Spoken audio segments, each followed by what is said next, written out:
الحمد لله رب العالمين والصلاة والسلام على سيد المرسلين أما بعد فأعوذ بالله من الشيطان الرجيم بسم الله الرحمن الرحيم الصلاة والسلام عليك يا رسول الله وعلى آلك وأصحابك يا حبيب الله الصلاة والسلام عليك يا نبي الله وعلى آلك وأصحابك يا حبيب الله خلاصۃ ناف کے سبق نمبر 40 معطوف اور عطف بیان کے سبق کے ساتھ حاضر ہیں۔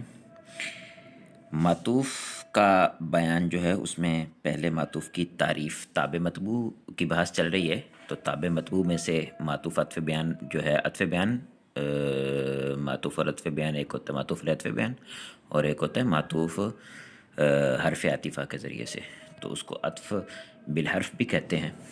تو یہ دونوں کا بیان اکٹھا ایک ہی سبق میں جمع ہے۔ تو تابع مطبوع کے حوالے سے ہے، تو اس میں تابع کون ہوگا مطبوع کون ہوگا، تو اس کا بیان فرما رہے ہیں، کہتے ہیں کہ جو تابع حرف عطف کے بعد واقع ہو اسے معطوف کہتے ہیں، ٹھیک ہے۔ تو یعنی یہ عطف بالحرف کی بات چل رہی ہے، تو جو تابع حرف عطف کے بعد واقع ہو اسے معطوف کہتے ہیں، اور معطوف کے مطبوع کو معطوف علیہ کہتے ہیں، یعنی جس کا وہ تابع ہوگا اس کو معطوف علیہ کہیں گے۔ تو معطوف علیہ کی اتباع کی جائے گی تو اس کو ہم جو ہے وہ پہلے ذکر کریں گے، اور معطوف جو ہوگا وہ بعد میں آئے گا۔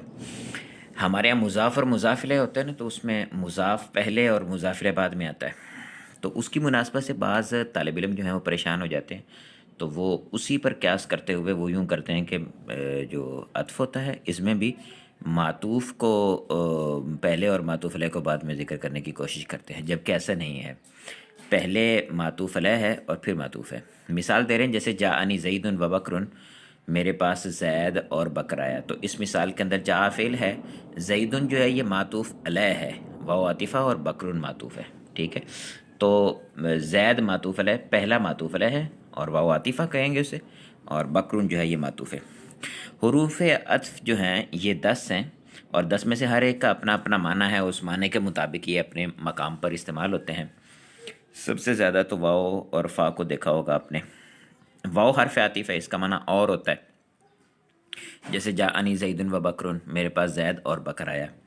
فا اس کا معنی ہوتا ہے پھر، فا جیسے جاء زید فبکر، میرے پاس زید آیا پھر بکر آیا۔ ثم اس کا معنی بھی پھر ہوتا ہے، جیسے جاء زید ثم بکر، میرے پاس زید آیا پھر بکر آیا۔ اچھا، فا اور ثم جو ہے ان دونوں کے اندر فرق یہ ہوتا ہے کہ عربی زبان میں اس کے لیے بیان کیا جاتا ہے کہ فا تعقیب کے لیے آتی ہے اور ثم بھی تعقیب کے لیے آتا ہے۔ تعقیب عقب سے پیچھے آنا، بعد میں آنا، ٹھیک ہے۔ تو فا تعقیب کے لیے آتی ہے اور ثم بھی تعقیب کے لیے آتا ہے، لیکن تھوڑا درمیان میں فرق یہ ہوتا ہے کہ فا جو ہوتی ہے یہ تعقیب مل وصل کے لیے آتی ہے، یعنی اس میں تعقیب بھی ہوتی ہے اور اس کے ساتھ ساتھ یہ بعد والے کے ساتھ یعنی فوراً ملا ہوا ہوتا ہے، جیسے جاء زید فبکر، زید آیا پھر بکر آیا، تو یعنی اس میں درمیان میں کوئی وقفہ نہیں ہے۔ مثال کے طور پر دو بندے ہوتے ہیں، کمرہ ہے، چھوٹا دروازہ ہے، ایک ہی کر کے داخل ہو سکتے ہیں، تو ایک پہلے داخل ہو دوسرا بعد میں داخل ہوگا، تو یہ تعقیب مال واصل کہلائے گی۔ ثم جو ہوتا ہے اس میں بھی تعقیب ہوتی ہے، لیکن ثم تعقیب ما تراخی کے لیے آتا ہے، یعنی جاء زید ثم بکر، زید آیا پھر کچھ دیر بعد بکر آیا، ٹھیک ہے۔ او جو ہے یہ یا کے معنی میں استعمال ہوتی ہے، یعنی یہ ہوا یا یہ ہوا، جیسے جاء زید او بکر، زید آیا یا بکر آیا، یعنی دونوں میں سے کوئی ایک آیا ہے، ٹھیک ہے۔ زید اور بکر دونوں نہیں آئے۔ واؤ تھا نا، تو واؤ دو چیزوں کو ایک حکم میں اکٹھا کرنے کے لیے آئی تھی، یعنی زید و بکر، جاء زید و بکر، زید بھی آیا ہے بکر بھی آیا ہے، ٹھیک ہے، دونوں کے لیے آنا پایا جا رہا تھا۔ لیکن او جو ہوتے یہ دونوں میں سے کسی ایک کی اختیار کے لیے ہوتی ہے، اس کی تخییر کے لیے کہتے ہیں، جاء زید او بکر، زید آیا یا بکر آیا، ان دونوں میں سے کوئی ایک آیا۔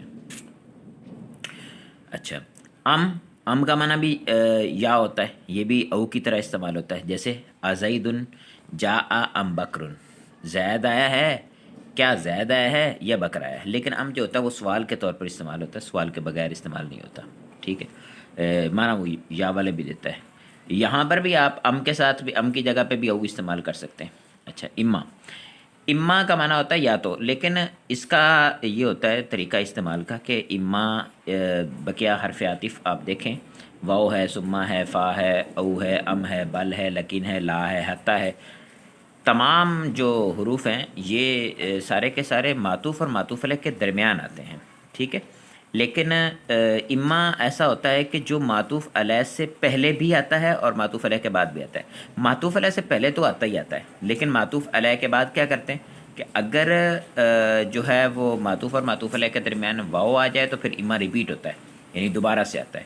اور اگر واو کی بجائے یہاں پر او آ جائے تو پھر اما ریپیٹ نہیں ہوتا ہے، اکیلا او آ جاتا ہے. مثال کے طور پر جا زید و اما، جا اما زید و اما بکر، زید آیا یا بکر آیا. تو یہاں پر مطلب یا تو زید آیا یا بکر آیا، تو یہاں پر اما زید و اما بکر یا پھر اما زید او بکر، دونوں طرح سے ٹھیک ہے. لیکن اما آئے گا تو پھر یا تو کا معنی ہوگا، وگرنہ یا تو کا معنی نہیں ہوگا. بل بلکہ کے معنی کے لیے استعمال ہوتا ہے، جیسے جا زید بل بکر، زید آیا بلکہ بکر آیا، یعنی زید نہیں آیا. ٹھیک ہے، تو پہلے والے کی غلطی جو ہے اس کو درست کرنے کے لیے بل کو لایا جاتا ہے. لکنہ زید حاضر لیکن نائم، زید حاضر ہے لیکن سویا ہوا ہے. تو اب اس مثال کے اندر بھی لیکن جو ہے یہ یہاں پر عاطفہ کے طور پر استعمال ہو رہا ہے. بارش ہے، بارش کا شور آ رہا ہوگا تھوڑا، چلیں. لا نہیں کے لیے استعمال ہوتا ہے، جیسے جا زید لا بکر، زید آیا زید آیا نہ کہ بکر، یعنی زید آیا بکر نہیں آیا. تو یہاں پر جو ہے زید کے آنے کے بارے میں خبر ہے اور بکر کا احتمال تھا، تو بکر کی نفی کی گئی ہے کہ بکر نہیں آیا. اسی طرح سے حتیٰ ہوتا ہے، جیسے جا راکب حتیٰ راجل، سوار ہے یہاں تک کہ پیدل بھی آ گئے. راجل رجل سے ہے پیدل چلنے والے، تو جا راکب حتیٰ راجل، سوار ہے یہاں تک کہ پیدل جو لوگ تھے وہ بھی آ گئے. عطف بیان، یہ اب عطف بالحرف تھا، یہ عطف بالحرف کی بحث ختم ہوئی. اس کے بعد عطف بیان، پھر ان کے قواعد دونوں کے اکٹھے ذکر کریں گے. تو عطف بیان کہتے ہیں کہ وہ جو تابع صفت نہ ہو اور مطبوع کی وضاحت کرے اسے عطف بیان کہتے ہیں. اور عطف بیان کے مطبوع کو مبین کہتے ہیں. مبین عطف بیان کہتے ہیں اس کو آپس میں. جیسے جا التاجر بکر، تاجر آیا، تاجر یعنی بکر. اچھا، اب یہاں پر تاجر اس میں صفت کا صیغہ ہے یہ، اور بکرن جو ہے یہ صفت کا صیغہ نہیں بلکہ علم ہے. تو جا بکرن تاجر، بکر آیا جو کہ تاجر ہے، تو اس صورت میں تو تاجر اس کی صفت بن جاتا. لیکن تاجر پہلے آ گیا تو اب اس صورت میں موصوف صفت تو ہی نہیں بن سکتے، تو موصوف صفت نہیں بن سکتے، لیکن یہ جو ہے مطبوع کی وضاحت کے لیے آ رہا ہے بکرن، تو اس صورت کے اندر اس کو ہم عطف بیان کہیں گے. اچھا، یہ بات ذہن میں رکھیے گا، یہاں طالب علموں میں بدل اور جو عطف بیان ہوتا ہے ان میں تھوڑا اشتباہ ہو جاتا ہے. بدل اور عطف بیان کے درمیان کے حوالے سے آپ یوں سمجھ لیجئے کہ جو عطف بیان ہوتا ہے نا، اس کے اندر جو تابع ہوتا ہے وہ مطبوع کی وضاحت کرتا ہے، اور جو مقصود ہوتا ہے ظاہری بات مطبوع ہوتا ہے. ٹھیک ہے، اور جو بدل ہوتا ہے تو اس کے اندر مقصود کلام، یعنی کلام میں بندے کا ذکر کرنے کا مقصد مطبوع نہیں تابع ہوتا ہے، یعنی بدل ہوتا ہے، اور مبدل منہ کو وہاں پر تمہید کے لیے ذکر کیا جاتا ہے. تھوڑا سا ان دونوں میں فرق ہے مقصود ہونے کے اعتبار سے. قواعد و فوائد بیان کرنے کہتے ہیں ضمیر مرفوع متصل پر عطف کے لیے معطوف علیہ اور معطوف میں فصل ضروری ہے. یہاں پر ہم نے کچھ کتابوں میں آپ نے بھی پڑھا ہوگا کہ ضمیر مرفوع متصل پر عطف کے لیے معطوف علیہ اور معطوف کے درمیان ضمیر منفصل کے ذریعے سے اس کی تاکید لانا ضروری ہے. یہ تاکید لگانا ضروری نہیں ہے بلکہ ان میں فصل ضروری ہے. اب وہ فصل اگر کوئی چیز نہیں آ رہی تو وہاں پر تاکید کے ذریعے سے لگا دیا جاتا ہے، وگرنہ جو ہے وہ فصل جو ہے اپنا ضمیر کے ذریعے سے اگر نہ لگایا جائے تو اگر کوئی کسی اور صورت میں فصل ہو جاتا ہے تو پھر اس صورت میں ضمیر کی حاجت نہیں ہوتی ہے. مثال کے پہلی مثال دے رہے ہیں، جیسے ساما، پہلی مثال جیسے ساما ہوا بکرن ہے، تو اس میں ساما فعل ہے، اور بکرن کا جو عطف ہو رہا ہے ساما کے اندر جو ہوا ضمیر ہے اس ضمیر پر عطف ہو رہا ہے، یعنی جو ضمیر ہے وہ معطوف علیہ ہے. تو اب اس معطوف علیہ ضمیر جو ہے وہ ضمیر مرفوع متصل ہے، کیونکہ مستتر ضمیریں جو ہوتی ہیں مستتر وہ مرفوع اپنا ضمیر مرفوع متصل ہوتی ہیں، تو اس پر عطف کے لیے ضروری ہے کہ اس میں فاصل ہو، فاصلہ ہو. لیکن یہاں پر فاصلہ نہیں ہے تو اس کے لیے ہوا ضمیر کے ذریعے سے اس کی تاکید لگا کر فاصلہ پیدا کر دیا گیا تو عطف ہو گیا. اگلی مثال میں دیکھیں، زرتہ و زیدن. اب اس مثال کے اندر زرتہ کی جو زارا فعل ہے اس کے ساتھ جو تا ضمیر آ رہی ہے، یہ تا ضمیر معطوف علیہ ہے اور زید معطوف ہے.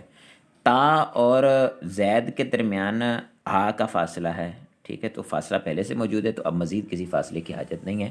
حقیقت کیا ہے کہ ضمیر مرفوع متصل پر اگر عطف کرنا ہو تو معطوف اور معطوف علیہ کے درمیان فاصلہ ضروری ہے، حرف عاطف کے علاوہ، کیونکہ حرف عاطف کے ذریعے سے بھی تو فاصلہ ہوگا۔ بعض لوگ کہیں گے حرف عاطف کے ذریعے فاصلہ تو ہے، لیکن حرف عاطف کے علاوہ کسی اور چیز کے ذریعے سے فاصلہ ہونا ضروری ہے۔ تو سنیے، جیسے ضمیر مرفوع متصل پر عطف کے لیے معطوف علیہ اور معطوف میں فصل ضروری ہے، جیسے سامہ ہوا بکرن، اور ضمیر منصوب پر بلا فصل عطف جائز ہے، جیسے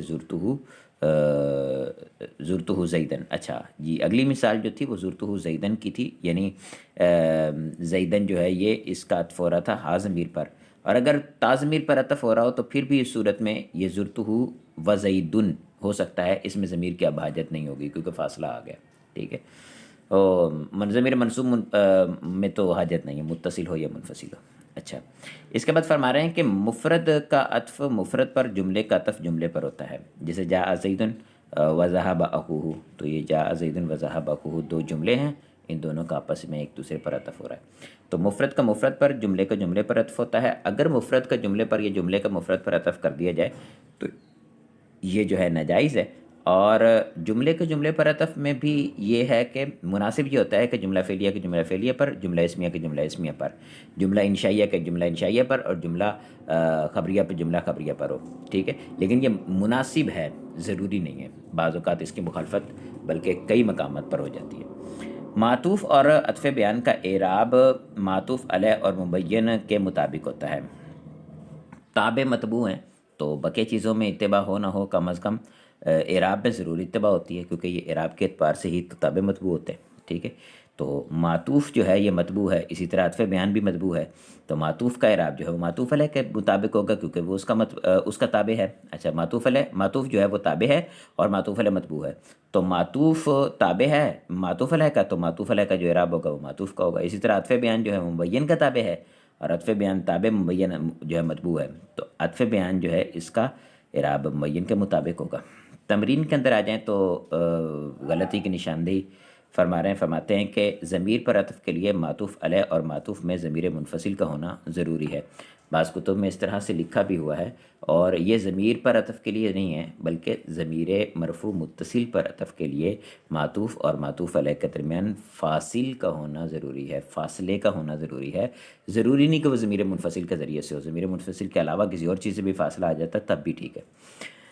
دوسرا کہہ رہے ہیں کہ مفرد کا عطف جملے پر ہو سکتا ہے، نہیں، مفرد کا عطف جملے پر نہیں ہو سکتا۔ مفرد کا عطف مفرد پر، جملے کا عطف جملے پر ہوتا ہے۔ آپ نے کبھی دیکھا ہوگا ان مقدرہ کی صورتیں جو ہوتی ہیں، ان مقدرہ کی صورتوں کے اندر یہ دیا ہوتا ہے کہ اگر جو جملہ فعلیہ اپنا فعل مضارع ہے اور اس کا معطوف علیہ جو ہے وہ اسم ہے، تو اس صورت میں جو ہوتا ہے ان مقدر نکالتے ہیں ہم جملہ فعلیہ سے پہلے، یعنی مضارع سے پہلے، اور اس کو مصدر مول بنا کے پھر ہم عطف کرتے ہیں، کیونکہ مصدر مول ہو جائے گا تو پھر اس صورت میں تو وہ مفرد کے حکم میں چلا جائے گا۔ نیچے تمرین نمبر 3 کے اندر کہتے ہیں کہ معطوف علیہ اور معطوف نیز مبین عطف بیان کی شناخت کیجیے۔ اکیل سمکۃ رأسھا حتی رأسھا، مچھلی کھائی گئی یہاں تک کہ اس کا سر، یعنی مچھلی کے ساتھ اس کا سر بھی کھا لیا گیا۔ تو یہاں پر سمکا جو ہے یہ معطوف علیہ اور رأسھا یہ معطوف ہے۔ غسلت الوجہ فالیدا، میں نے چہرہ دھویا پھر ہاتھ، تو غسلت الوجہ جو ہے اس میں وجہ معطوف علیہ، اور فاطفہ الید جو ہے یہ معطوف۔ جاء محمد اخی، محمد میرا بھائی آیا، تو اس مثال کے اندر جاء فعل، محمد جو ہے یہ مبین، اور اخی عطف بیان ہے۔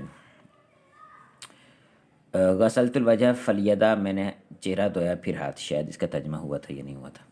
خالد ضرب واکرم، خالد جو ہے یہ اپنا مبتدا ہے، ضرب معطوف علیہ و عاطفہ، اور اکرم معطوف، ٹھیک ہے۔ خالد نے مارا اور تعظیم کی، یہ کیسی تعظیم ہے، مار کے پھر تعظیم بھی کی۔ قال عبد الرحمن ابو ہریرہ، قال عبد الرحمن ابو ہریرہ، عبد الرحمن جو ہے یہ بن جائے گا مبین، اور ابو ہریرہ عطف بیان بن جائے گا۔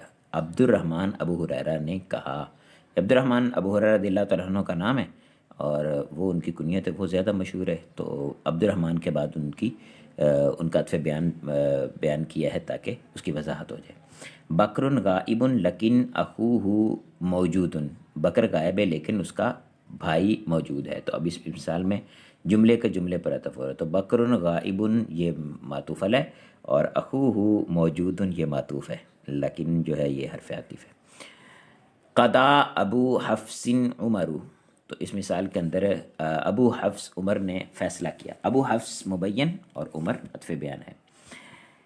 نیچے کہہ رہے ہیں کہ درج ذیل جملہ میں غلطی کی نشاندہی فرمائیے۔ جالس القاضی فالامیرہ، قاضی بیٹھا پھر امیر، تو یہاں پر قاضی جو ہے وہ جالسہ کا فاعل تو حالت رفع میں، لیکن اس میں منقوص ہونے کی وجہ سے اس پہ ظاہری بات ہے جو حالت رفعی ہے وہ ظاہر نہیں ہوتی، تو فالامیر کو حالت رفع میں ہونا چاہیے کیونکہ وہ تو مفرد منصف صحیح ہے نا، اس پہ تو حالت رفع دمہ کے ساتھ ظاہر ہو سکتی ہے، تو فالامیر ہونا چاہیے تھا، تو یہ جلس القاضی فالامیر۔ لقیت عتیقاً ابو بکرن، تو یہ اس مثال میں بھی عتیق حالت نسبی میں ہے، تو ابو بکر جو ہے اس کو ابا بکر ہونا چاہیے کہ ابو بکر جو ہے یہ اسماء ستہ مکبرہ میں سے اس کی حالت نسبی جو ہے وہ الف کے ساتھ آتی ہے، تو ابا بکرن، لقیت عتیقاً ابا بکرن مبین عطف بیان ہے۔ جاءنی المسلمون حتی العلماء، تو اس مثال کے اندر مسلمون حالت رفع میں ہیں، تو علماء جو ہے اس کو بھی حالت رفع میں یعنی حتی العلماء ہونا چاہیے تھا، کیونکہ مسلمون جو ہے وہ تو جمع مذکر سالم ہے، اس کی حالت رفع واو سے آتی ہے، تو علماء کی حالت رفع جو ہے وہ مفرد منصرف اپنا جمع مکسر منصرف ہے، تو اس کی حالت رفع دمہ سے آتی ہے، حتی العلماء۔ اکرمت ذی النورین عثمانہ، میں نے ذی النورین عثمان کی عزت کی، تو اس مثال کے اندر ذی النورین حالت رفع میں ہے، حالت نسبی میں ہے، ٹھیک ہے، اکرمت فعل تعمیر اس کا فاعل ہے، ذی النورین اس کا مفعول ہے، مفعول حالت نسبی میں ہونا چاہیے، تو عثمان بھی حالت نسبی میں ہونا چاہیے، عثمانہ فتح کے ساتھ۔ قام اسد اللہ علی جن، قام فعل ہے، اسد اللہ اس کا فاعل ہے، تو علی جو ہے اس کا تابع ہے، تو یہ اس کو بھی حالت رفع میں یعنی علی جن ہونا چاہیے، قام اسد اللہ علی جن۔ اس کے بعد ہے ذہبت الی صدیقی بل اخاہ، میں اپنے دوست کے پاس گیا بلکہ اپنے اس کے بھائی کے پاس گیا، تو اب اس مثال میں صدیقی جو ہے یہ الی جار کے ذریعے سے مجرور ہے، تو بل جو ہے یہ عاطفہ کے بعد اخا جو ہے اس کو بھی حالت جری میں اخی ہونا چاہیے، یعنی ذہبت الی صدیقی بل اخیہ، ٹھیک ہے، تو اخا اخو اخی یہ اسماء ستہ مکبرہ میں سے ہے۔ مررت باحمد والصالحہ، میں احمد کے پاس سے گزرا، والصالحہ اور صالح کے پاس سے، اب صالح احمد تو غیر منصرف ہے نا، تو اس پہ تو حالت اس کی جری جو ہے وہ فتح سے آتی ہے، لیکن صالح جو ہے یہ مفرد منصرف صحیح ہے تو اس کی حالت جری کسرہ کے ساتھ آتی ہے، تو احمد کی وجہ سے حالت صالح کی حالت جری ہم فتح سے نہیں لائیں گے، کیونکہ صالح کی حالت نسبی فتح سے آتی ہے، تو حالت جری کسرہ سے آتی ہے، تو ہم یہاں پر کسرہ لگائیں گے۔ السلام علیکم ورحمۃ اللہ وبرکاتہ۔